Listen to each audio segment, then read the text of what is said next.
एक क्लर्क से मिनिस्टर तक का सफर काफी मुश्किल रहा बाबूलाल वर्मा के लिए। वर्मा 15 साल तक पंजाब नेशनल बैंक में क्लर्क रहे।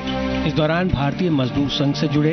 इन्होंने झालावाड़ में काम किया और डग क्षेत्र में पहचान बनाई। बूंदी की केशव राय पाटन सीट से 3 बार जीत हासिल की और तीनों बार मंत्री बने। परिवहन राज्य मंत्री बाबूलाल वर्मा 12 जिले के प्रभारी मंत्री भी हैं। बीजेपी के महामंत्री का किरदार भी निभा रहे हैं। सरकार और संगठन में वर्मा का अच्छा रुतबा है। बूंदी के लाखेड़ी के रहने वाले बाबूलाल के पिता का नाम मांगीलाल वर्मा है और इनकी पत्नी बिजनेस करती है। बाबूलाल वर्मा पारिवारिक संस्कार को ही अपना आदर्श मानते हैं। रेंटी रोडवेज को कैसे ट्रैक पर लाएंगे, जानते हैं परिवहन राज्य मंत्री बाबूलाल वर्मा से फेस टू फेस में। नमस्कार जी, राजस्थान न्यूज के खास कार्यक्रम फेस टू फेस में आपका स्वागत है। मैं हूं पुरुषोत्तम वैष्णव। आज जिस चेहरे से हम मुलाकात कर रहे हैं वो हैं राजस्थान सरकार में परिवहन राज्य मंत्री श्री बाबूलाल जी वर्मा साहब। वर्मा साहब, आपका स्वागत है फेस टू फेस में। पहला सवाल, राजस्थान राज्य पथ परिवहन निगम की दशा सुधारने की बात करते हुए ये भारतीय जनता पार्टी सत्ता में आई थी, सरकार में आई थी, कुछ कर पाए? निश्चित रूप से काफ़ी सुधार की तरफ हम बढ़ रहे हैं। और विशेषकर जब 2.5 साल पहले जब भारतीय जनता पार्टी की सरकार ने राजस्थान की बागडोर संभाली थी माननीय मुख्यमंत्री जी के नेतृत्व में, तो उस टाइम निश्चित रूप से राजस्थान रोडवेज की स्थिति काफ़ी खराब थी। लेकिन वित्तीय प्रबंधन करके इसकी स्थिति को सुधारने के लिए आज 2-3 बहुत महत्वपूर्ण कदम उठाए हैं। लगातार हम लोग उनको वित्तीय सहायता भी दे रहे हैं, अनुदान भी दे रहे हैं। और सबसे बड़ी बात तो यह है कि जो रोडवेज के वित्तीय हालात थे, वहाँ काम करने वालों का पेमेंट की स्थिति थी, पेंशन की स्थिति थी, इन सब चीज़ों को रेगुलर बेसिस पे हम लोगों ने पेमेंट करना सुनिश्चित किया। क्योंकि पहली प्राथमिकता यह थी कि यदि कर्मचारी ठीक तरीके से स्थिति में नहीं रहेगा तो काम अच्छा नहीं कर सकता। आज हम निश्चित रूप से उनको पेंशन भी टाइम पे दे रहे हैं, हम उनका वेतन का भुगतान भी नियमित रूप से कर रहे हैं। तो एक जो स्थिति बनी है रोडवेज को सुधारने की दृष्टि से, उसमें हम लोगों ने आगे बढ़ा। हवाई अड्डा प्राधिकरण की तर्ज पर आप लोग यहाँ पर रोडवेज का एक प्राधिकरण बनाने की बात थी। सारे बस अड्डे उसके अंदर में आने वाले थे, पीपीपी मॉडल पे आप लोग काम करने वाले थे। खूब बातें हुई, लेकिन धरातल पे दिख नहीं रहा। नहीं, देखो यार, जब बस टर्मिनल अथॉरिटी की बनाने की बात जब माननीय मुख्यमंत्री जी ने कही, तो उस टाइम भी उनका एक राजस्थान के बारे में एक विजन था। विजन ये था कि निश्चित रूप से राजस्थान पथ परिवहन रोडवेज की जो स्थिति थी वो इतनी बेहतर नहीं थी। अब उसको बेहतर बनाने के लिए एक अथॉरिटी बनाने का फैसला किया। आज उनका माननीय मुख्यमंत्री जी का टारगेट ये है कि कैसे भी राजस्थान के लोगों को परिवहन की सुविधाएं मिलनी चाहिए। और आज जैसे कि एयरपोर्ट अथॉरिटी है, चाहे हम लोग वहाँ सरकार के कॉरपोरेशन के व्हीकल्स चलाएं, प्राइवेट व्हीकल्स चलाएं, जब तक हमारे पास नंबर ऑफ व्हीकल्स इस राजस्थान के लोगों को सुविधाएं प्रदान करने के लिए नहीं होंगे, तब तक हम लोग रिलीफ दे नहीं सकते।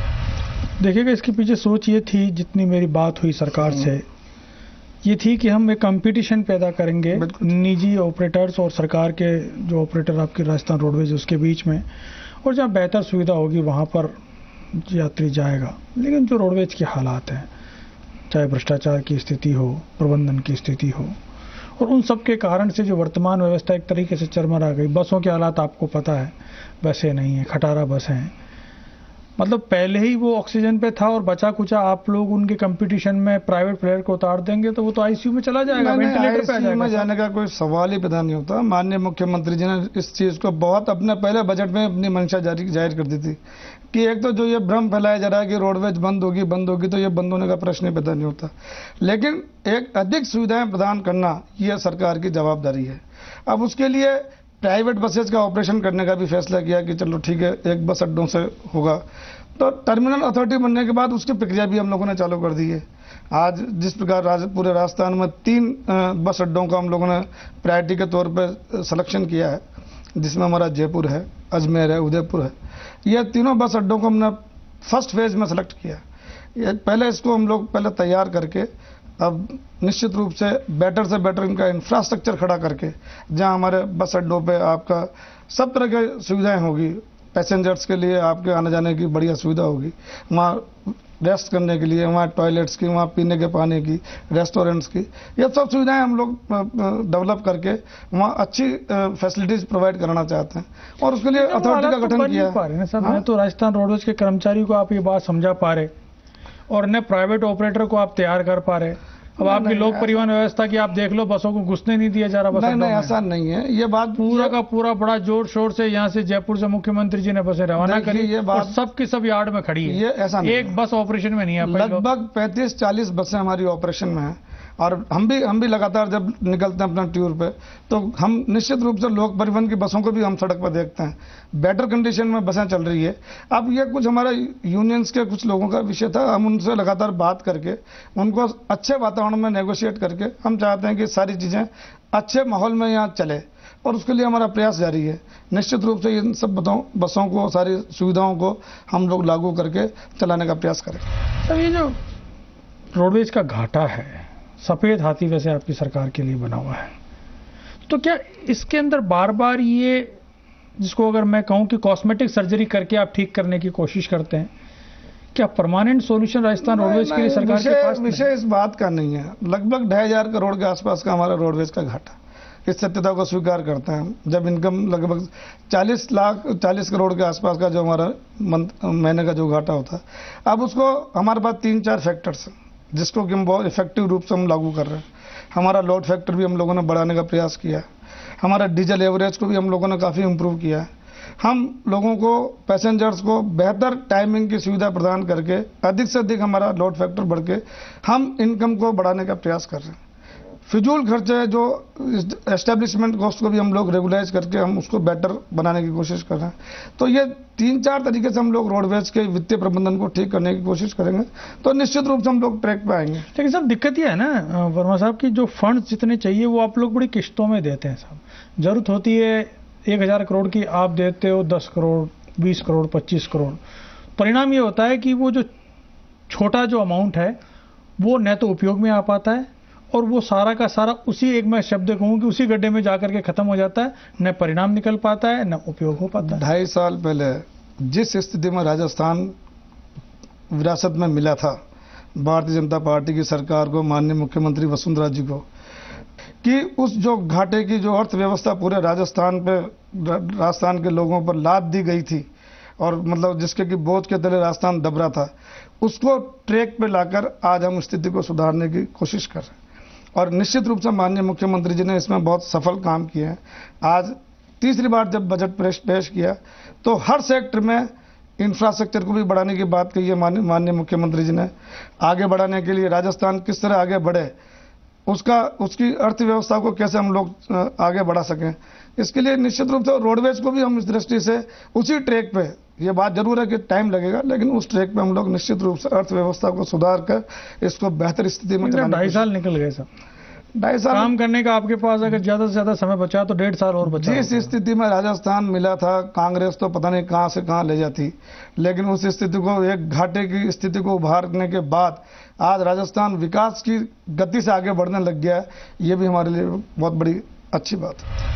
चलिए साहब, आप तो ये बताइए, क्या राजस्थान का जो आम आदमी की जो सेवा है राजस्थान रोडवेज, वो चालू रहेगी और चालू रहेगी तो किन हालात में रहेगी? निश्चित रूप से राजस्थान रोडवेज की सेवाएं राजस्थान के लोगों के लिए चालू रहेगी, इसमें कोई किसी प्रकार की शंका करने की आवश्यकता नहीं है।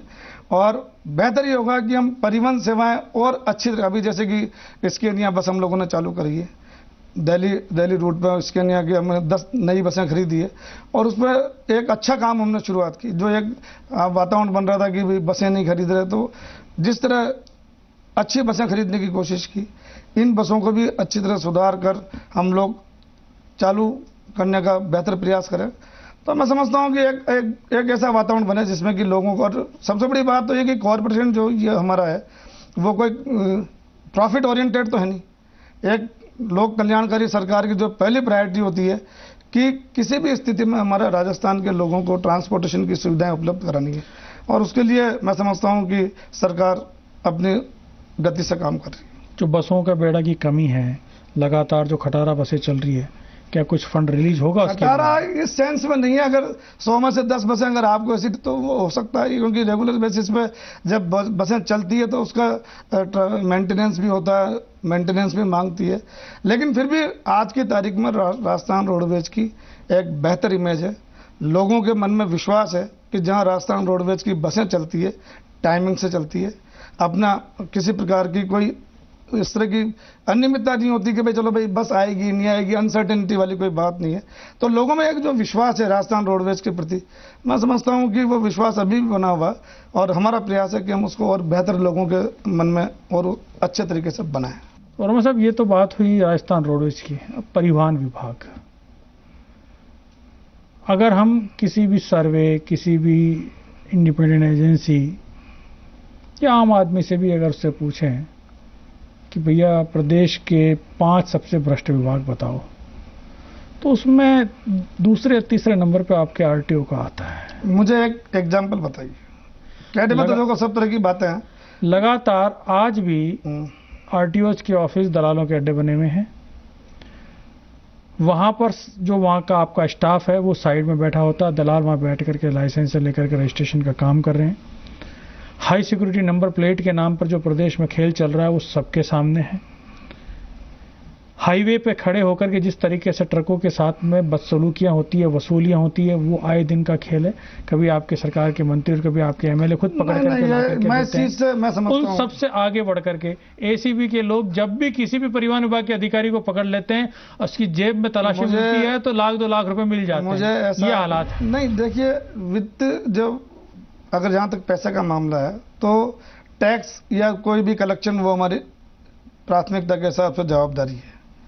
लेकिन जहां तक आप भ्रष्टाचार की बात कर रहे हो तो भारतीय जनता पार्टी की सरकार, माननीय मुख्यमंत्री जी वसुंधरा जी नीचे अंकुश नहीं रखा पाया। अंकुश में आपको ये बिल्कुल, मंत्री जी अपने तक अंकुश रख सकते होंगे, लेकिन अभी भी जब आरटीओ और से नीचे के इंस्पेक्टर्स का जो राज है वो ऐसे के ऐसे चल रहा है। अभी भी हाईवेज के ऊपर कोनों में खड़ी हुई गाड़ियां वसूली का काम करती है। मैं ये कहता हूं भारतीय जनता पार्टी के राज में मुझे भ्रष्टाचार के कोई 1 या 2 आप ऐसे केस बता दीजिए, मतलब जिसमें कांग्रेस के टाइम में केंद्र सरकार के देख लीजिए चाहे राज्य सरकार के देख लीजिए, लेकिन माननीय मुख्यमंत्री वसुंधरा जी ने इस चीज पे जितना प्रयास किया है कि एक भ्रष्टाचार मुक्त शासन की व्यवस्था हम लोग करें। बड़े स्तर की बातें अलग, मैं बात कर रहा हूं जो आम आदमी की जो डीलिंग है डिपार्टमेंट के साथ में, उसमें आज भी वो उस भ्रष्टाचार में पिस रहा है। जिस तरीके से बात थी कि इंफॉर्मेशन टेक्नोलॉजी का इस्तेमाल होकर के चीजों को सरलीकृत किया जाएगा, उसके अंदर भी भ्रष्टाचार व्यवस्था आ गई। उसके अंदर भी आज की तारीख में निष्पक्षता नहीं है। वही इंस्पेक्टर राज लागू है,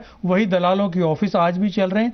वो बड़ी चिंता का विषय आम आदमी के लिए। मैं आपको निवेदन करूं कि कंप्यूटराइजेशन के माध्यम से जितना सरलीकरण और जितना इसको हम लोगों ने, जैसे कि लाइसेंस प्रक्रिया है आपके मोटर व्हीकल्स के लिए, जो भी हम लोग जो ड्राइविंग लाइसेंस वगैरह है, इनके लिए भी आपके ड्राइविंग लाइसेंस बनना है, ये सारा हमने ऑन ट्रैक करने की कोशिश की।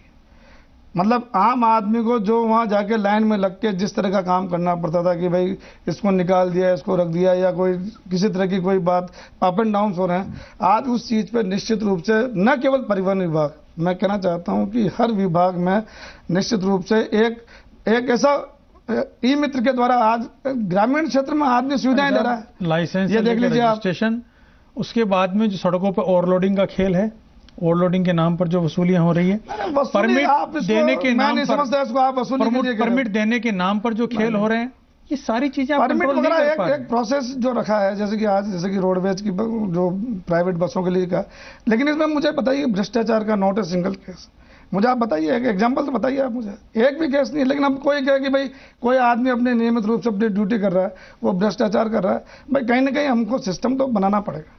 हमें बात सिस्टम बनाने की, हमें कानून से चलना पड़ेगा। सिस्टम अगर ऐसा बन जाए कि आम आदमी को आपके उस इंस्पेक्टर राज के हमें कानून से चलना पड़ेगा, नहीं गुजरना पड़े, बस हमें कानून के हिसाब से चलना ही पड़ेगा। और मैं समझता हूं कि उसमें न केवल परिवहन विभाग बल्कि हर माननीय मुख्यमंत्री जी के नेतृत्व में हर विभाग भ्रष्टाचार मुक्त शासन देने की पूरी प्रक्रिया में लगातार काम कर रहा है। लगातार बात चल रही थी कि टोल ब्रिजेज के ऊपर वेट की व्यवस्था होगी, ओवरलोडिंग की चीज़ों को ठीक किया जाएगा, सिस्टम्स को राजस्थान में एंटर होने से एग्जिट तक का पूरा सिस्टम ऑनलाइन किया जाएगा, जिससे कि अलर्ट रहे कौन ओवर रेटिंग में चल रहा है, नहीं चल रहा है, ये सारी चीजें जानकारी में रहेंगी।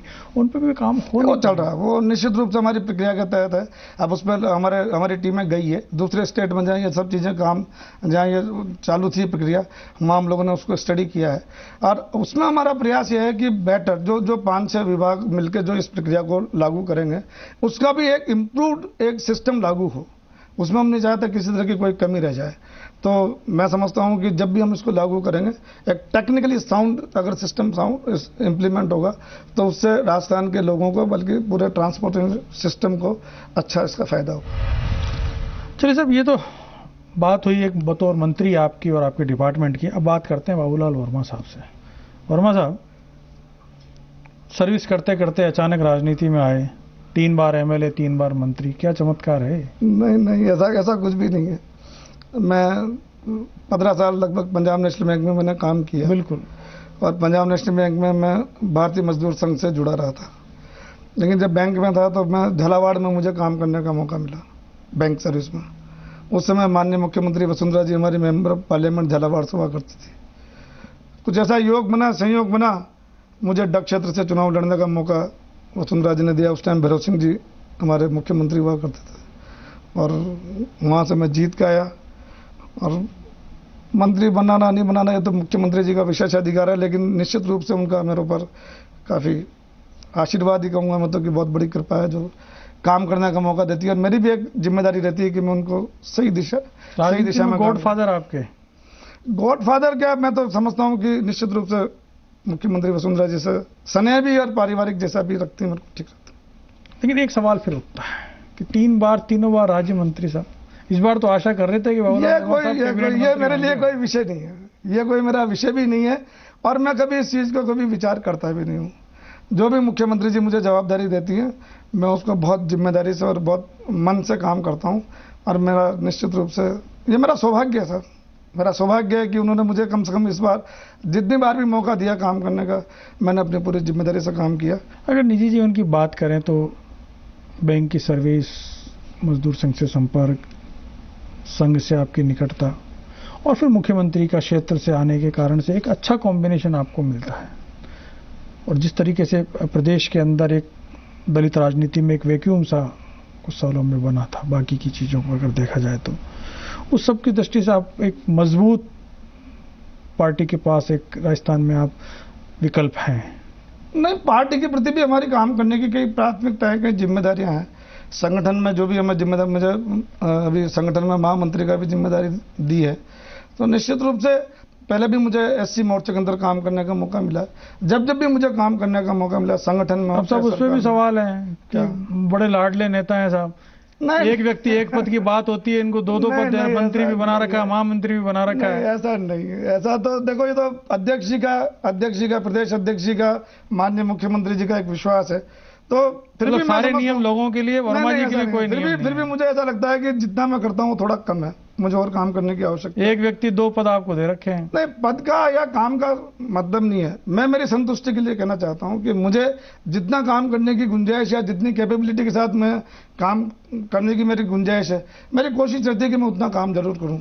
लेकिन यदि ऐसा लगता है कि और काम करने का मौका मिलेगा तो और काम करेंगे। आपने तो सर्विस सेक्टर में भी काम किया, आपने बाकायदा श्रमिकों के लिए भी काम किया, और अब एक बतौर राजनेता, अगर अनुभव की बात करूं, आपको क्या लगता है कि जो सोच करके राजनीति में आए थे वो कर पा रहे हैं? राजनीति एक ऐसा क्षेत्र है साहब, मैं समझता हूं कि इसमें आदमी की सबसे पहली आवश्यकता अपनी संतुष्टि की। यदि जीवन में व्यक्ति किसी भी क्षेत्र में काम करे, अपनी संतुष्टि के साथ काम करता है, तो फिर मैं समझता हूं कि उसका काम करने का जो पर्पज है वो सफल होता है। संतुष्टि नहीं है तो बात अलग है कि फिर तो आदमी कहीं संतुष्ट हो ही नहीं सकता। आज मैं मंत्री भी बन जाऊं, कुछ भी बन जाऊं, और मैं संतुष्ट नहीं हूं तो फिर वो मैं कभी अपने टारगेट तक पहुंच ही नहीं पाऊंगा। तो मेरा जो काम करने का जो एक तरीका है, तो मैं उसमें ये मान के चलता हूं कि मैं जीवन में जिस स्तर पे भी काम करूं, सबसे पहले मैं अपने आप को संतुष्ट करता हूं कि भाई आई एम सेटिस्फाइड। वर्मा जी का टारगेट क्या? मेरा काम है, मेरे क्षेत्र में जिन लोगों ने मेरे से अपेक्षा की है, जो लोग मुझे चुनकर भेजते हैं, पार्टी जिस प्रकार की जिम्मेदारी देती है, इन सब सेक्टर्स में मैं अपने आप को अपनी योग्यता के हिसाब से अपना आउटपुट दे सकूं अपना काम कर सकूं, इलाके में बेहतर से बेहतर डेवलपमेंट के काम कराऊं, जो हमारे वर्कर्स हैं, जो हमारी जनता है, उनको हम लोग बहुत अच्छे तरीके से उनको रिजल्ट में कन्वर्ट करके सेवाएं दे सकूं। वर्मा जी, हर इंसान के जीवन में एक आदर्श होता है जिसको देख करके आदमी बड़ा होता है, जिसको देख करके जिंदगी में शिक्षा लेता है। आपके जीवन में आदर्श कौन? वैसे तो मैं कहना चाहूँगा कि इसमें मेरा पारिवारिक संस्कार काफ़ी इम्पोर्टेंट है। मेरा फैमिली बैकग्राउंड जो रहा है, जो जिस तरह का मेरे को संस्कार मिले हैं, जिस परिप्रेक्ष्य में मैं पला पोसा, मैंने अपना जीवन को पालन पोषण किया है, वही मेरे लिए सबसे बड़ा आदर्श है, वही सबसे बड़ा टारगेट है। मैं उसी को मानता हूँ। लगता है कि जो जीवन में जो संस्कार, जो आदर्श आपके थे, उसके मुकाबले आप अपने आप को कुछ खड़ा कर पाए? हाँ, निश्चित रूप से मैं आज मेरे जीवन में संतुष्ट हूँ, और निश्चित रूप से मुझे जीवन में ऐसी कोई अपेक्षा भी नहीं जो कि मैं अपनी सीमा से जाकर बाहर जाके अपेक्षा करूं। लेकिन मैं अपने जीवन में, क्योंकि मैं आज जिस जगह से आता हूं, जिस छोटी जगह से आता हूं, जिस छोटे परिवार से आता हूं, उस चीज़ को देख के तो मैंने बैंक के मामूली क्लर्क से मैंने अपने जीवन को शुरुआत की। एक क्लरिकल जीवन से शुरुआत करने के बाद आज मैं राजस्थान सरकार में 3 बार मंत्रिमंडल में मुझे काम करने का पार्टी ने मुझे मौका दिया। तो इससे ज़्यादा तो आदमी को क्या अपेक्षा करनी चाहिए, और क्या उसकी संतुष्टि की भी मेरे ख्याल से इससे ज़्यादा कोई सीमा हो, मैं नहीं समझता। चलो वर्मा जी, अगर मैं आपसे पूछूं कि आने वाले 10 साल या 15 साल बाद में आप अपने आप को राजनीति में या अपने जीवन में कहाँ पाते हैं? राजनीति में तो देखो, मेरा एक जो लक्ष्य है वो यह है कि मैं पार्टी के साथ तो काम करता रहूँगा। पार्टी की सेवा तो जब तक मैं रहूँगा, जब तक मैं पार्टी की सेवा तो करूँगा, जो भी है। और जैसे ही मुझे अगर सरकार के साथ या इलेक्शन या जनप्रतिनिधि के रूप में यदि काम करने का मौका मिलेगा, तो उसमें मैं मेरे क्षेत्र के साथ जस्टिफाई करूँ। जस्टिफिकेशन उन लोगों के साथ जरूर करूँगा जहाँ मेरे जैसे व्यक्ति की काम करने की आवश्यकता है। ये दोनों चीज़ें हैं, इन दोनों चीज़ों के साथ तालमेल करके ही मैं काम करना चाहता हूँ, और ये मेरा लक्ष्य है, और ये मेरा सब कुछ। एक कोई ड्रीम जिस इलाके में आप सोचते हो कि इस क्षेत्र में अगर मुझे काम करने का मौका मिले तो मैं ज़्यादा अच्छा परिणाम दे पाऊंगा? बेटर से बेटर। आज की तारीख में इंफ्रास्ट्रक्चर की दृष्टि से मान के चलिए कि मेरी कॉन्स्टिट्यूएंसीज में जो भी वैक्यूम था, जिस चीज़ को लेकर आज मेरी कॉन्स्टिट्यूएंसी की अर्थव्यवस्था इफेक्ट होती थी, उस पर आज हम पहली प्राथमिकता के आधार पर काम कर रहे हैं। हमने नहरों का, जो हमारी लाइफ लाइन है, नहरों को हमने बेटर से बेटर बना के एग्रीकल्चर सेक्टर में काम करने की कोशिश की। आज इंडस्ट्रियल सेक्टर में भी हमने वो प्रयास शुरू किए हैं, जैसे कि अभी मैं समझता हूँ कि रिको का भी हम लोग इंट्रोड्यूस कर रहे हैं।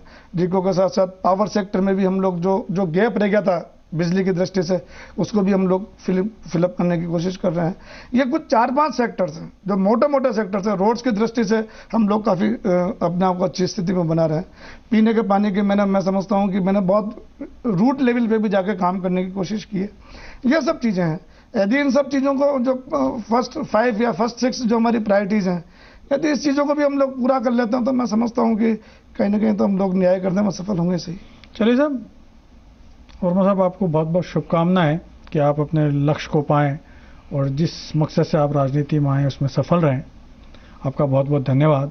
Thank you ji Rajasthan news से बात करने के लिए। दर्शकों, आपका भी बहुत बहुत धन्यवाद। आप देखते रहिए जी राजस्थान न्यूज़।